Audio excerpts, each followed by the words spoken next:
The following presentation takes you through some of the main aspects of Learning Unit 2, the accounting equation and double entry system. Learning Unit 2 is the most important learning unit in first semester, and it's important that you have a good understanding of this learning unit. There are a number of outcomes that we can test you on in this learning unit, and you must be able to answer questions based on each of these outcomes. The most important page in Learning Unit 2 is page 53 of your 2023 textbook. This page is an excellent one-page summary that gives you an overview of everything we cover in Learning Unit 2. Make sure that you memorize this particular page in your textbook. There are a number of ways in which we can test you on Learning Unit 2. The first is we can ask you a theory question. So it is important that you must know all the definitions. You need to be able to define assets, liabilities, owner's equity, income, expenses, and you need to be able to understand the classifications of non-current and current assets and liabilities. You also need to be able to provide examples of each of these. Again, coming back to page 53, where everything has been nicely summarized in this one page. The next thing that we can test you on questions similar to question 2.6 in your textbook. So these are all the questions that you can work through then in your own time at home.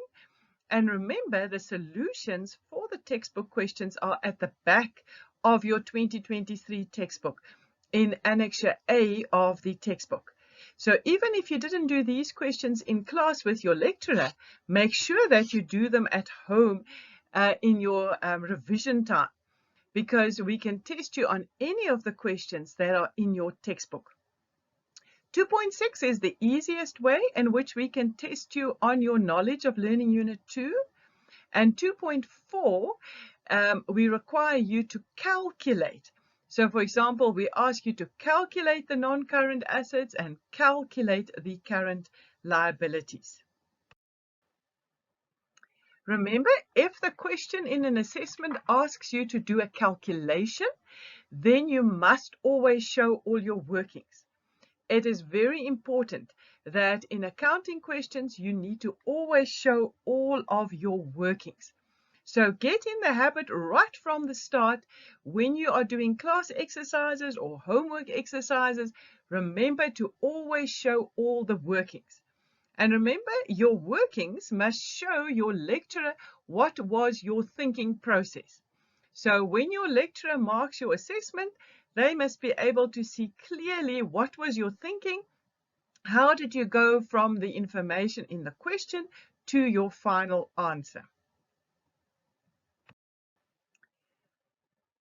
The next way that we can test you on Learning Unit number 2, and this is probably one of the more important ways that we test you on it, is to see if you understand the accounting equation and then if you also understand double entries. Now, question 2.91 shows you a question where we test you on the accounting equation, and question 2.92 is a question where we test you on the double entries. So again, if you've not done these questions in class with your lecturer, try these questions at home and then mark your answers against those provided at the back of your textbook in Annexure A. The accounting equation tells us that the assets of the business must always equal the owner's equity plus the liabilities. Or another way that we can say it, what the business owns, with other words, assets, must always be equal to what the business owes. And they owe money to the owner who's put money in the business and to third parties like banks or creditors, which are the liabilities of the business. It's very important that you need to understand the accounting equation. You need to be able to give us the equation if asked in a question. And then you also need to be able to take a set of basic transactions and show the impact of each of those transactions on the accounting equation. So like question 2.91, those are the types of questions that you must be able to answer. What we learn out of the accounting equation, the first thing that we learn is that for every transaction that takes place in the business, there must be 2 entries. Because if there's not 2 entries, we cannot get our accounting equation to balance. And this principle is actually so important that from an accounting perspective, we refer to this as the golden rule of accounting. That is just how important this particular slide is that's up on your screen now. So for every single transaction that takes place in the business, there needs to be at least 2 entries. If we don't have at least 2 entries, we cannot get our accounting equation to balance. And remember, your assets must always equal owner's equity plus liabilities. But there's another part to this golden rule of accounting. Yes, we must always have at least 2 entries, but it can't just be any 2 entries. One of these entries must be a debit entry, and the other one must be a credit entry. So that is an extension to our first rule. So our rule says for every transaction, we need at least 2 entries to get the accounting equation to balance, but it can't be just any 2 entries. One entry must be a debit entry and one entry must be a credit entry. And I'll show you a little bit later in the slides again, what do we mean by debit and credit if you're still not quite sure what we mean with those terms. Remember also in first semester accounting, we'll work only with the business ownership form that we refer to as the sole trader. So that means it's your single individual that had a really good business idea and then started running their own business. You can refer back to your Learning Unit 1, point 1.4, where there is a discussion on other business forms. But in terms of our first semester, we look only at the sole trader. Also remember again that we separate the records of the individual from that of the business. So when I talk sole trader, I'm talking about the accounting records for the business and not for that individual that started the business. We're now going to take just a few basic entries and I'm going to show you their impact on the accounting equation as well as their impact on our general ledger. With other words, the double entries that we are going to process. So our first transaction that I've got up on the screen now is our owner who makes a capital contribution to the business in the form of cash. So that if we look at the accounting equation, so the top part of your slide, it's going to increase assets because we now have money in the bank, and it's going to increase my owner's equity. So that's the impact of this transaction on the accounting equation. But the double entries that we're going to process, we are going to credit the capital account because remember we said for every transaction we need 1 credit and 1 debit. And we are going to debit the bank account. That is where we will put our cash. Okay, so at the top of your slide you have the impact on the accounting equation. And in the bottom half on your slide, I show you how we also have 1 debit entry and 1 credit entry. Okay, what do we mean by debit and credit? So in our general ledger, we will have something called a T account for each one of our groups of assets, income, expenses, liabilities, there will be a T account for each of these. These T accounts have got two sides. The left-hand side is what we refer to as the debit side of the account, and the right-hand side is what we refer to as the credit side of the account.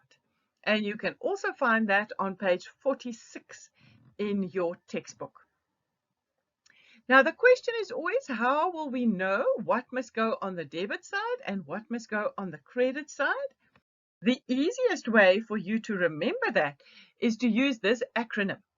So we use it, we call it DEB-CLIC, and what it means is we will debit expenses, assets, and drawings with the opening balance or with any increases in these accounts. And we will credit liabilities, income, and capital with the opening balances and any increases in these accounts. So this little acronym is very handy, and it helps you throughout this entire year of accounting, because we will do general ledger accounts in the first and the second semester. What you can also do is you can take your page 53 and then you can add to page 53 which of these will be debits and which of these will be credits. So if you add this to your page 53, then you have got quite a complete summary of this learning unit all on one page. You can also see there at the top of our page 53 right here, which I'm highlighting for you right now, there they also give you the accounting equation, and they also show us the 4 elements that makes up owner's equity. So they show you owner's equity consists of the drawings, the capital, the expenses, and the income. So that's why I said this is such a good summary on page 53. You've got your accounting equation, and it shows you what falls under each of these elements. Let's try another transaction now. So your owner can either contribute cash to the business or an actual asset. So in this example here, the owner contributed a delivery motorcycle to the business worth $25,000.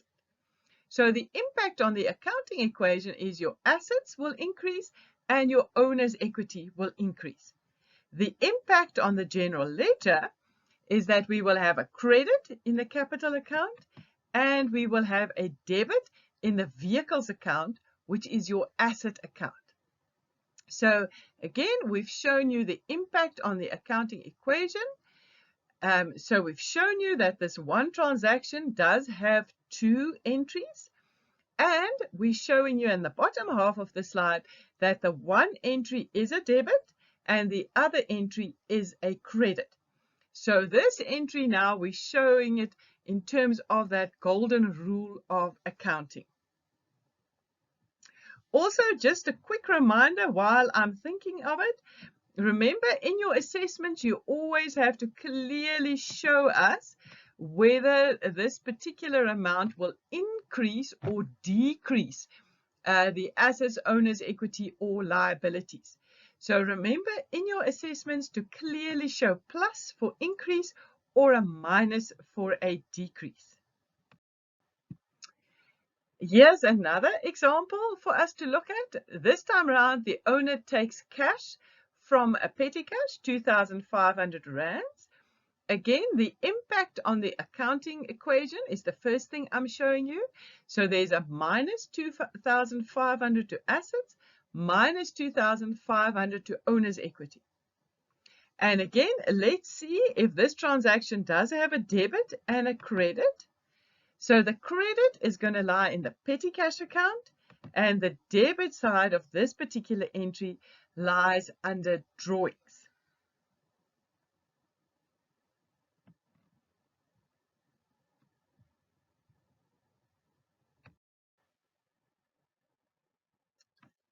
Okay, so a reminder then again, this is our accounting equation. So the assets always equals owner's equity plus liabilities. But what we have to remember is that owner's equity is actually made up out of 4 different components. So yes, your capital contributions lies in owner's equity, but also the drawings. So that's why in this last example where the owner took 2,500 rands out of petty cash, we also put that entry under owner's equity. Then all the income will also be under owner's equity, as well as the expenses. Capital and drawings. We refer to capital and drawings as our proprietary accounts. Okay, so that is just a term that you need to remember for Learning Unit 2. So capital and drawings, those 2 general ledger accounts, we refer to as proprietary accounts. Those are the only 2 accounts because they have got to do specifically with the owner. Okay, next one. Now we are buying an asset inventory on credit. So again, up on the first part of the slide, we have our accounting equation where we show the impact. Assets will increase, liabilities will increase. Now let's check if there's a debit and a credit for this particular entry. The credit lies in the creditor's control, and the debit side of this entry lies in our trading inventory.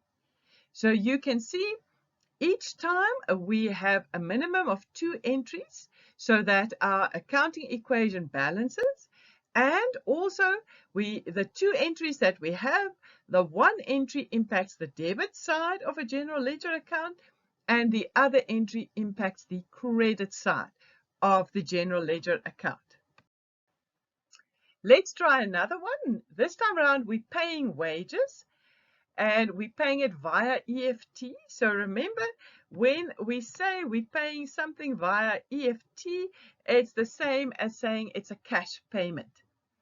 And students, if you are using one of our older versions of the textbook and your textbook still refers to checks, you just need to cross that out and change it to EFT.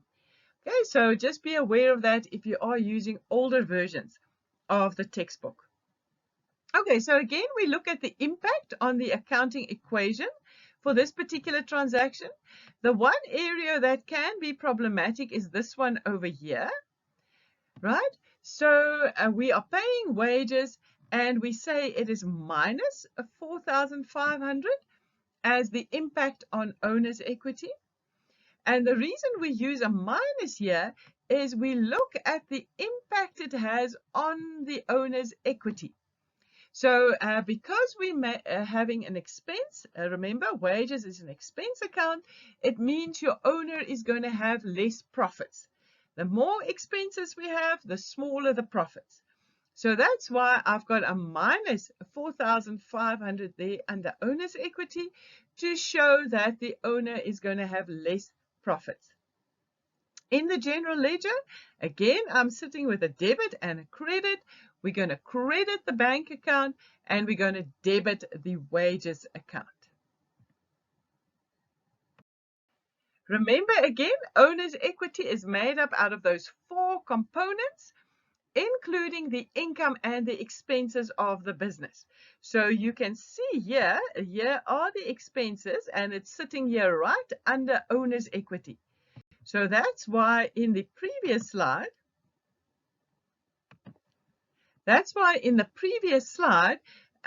we showed the wages expense under owner's equity.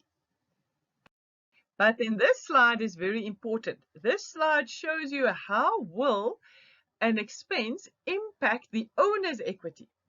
So an expense that increases decreases owner's equity. So make sure that you understand this slide because that's key for correctly recording expenses in the accounting equation.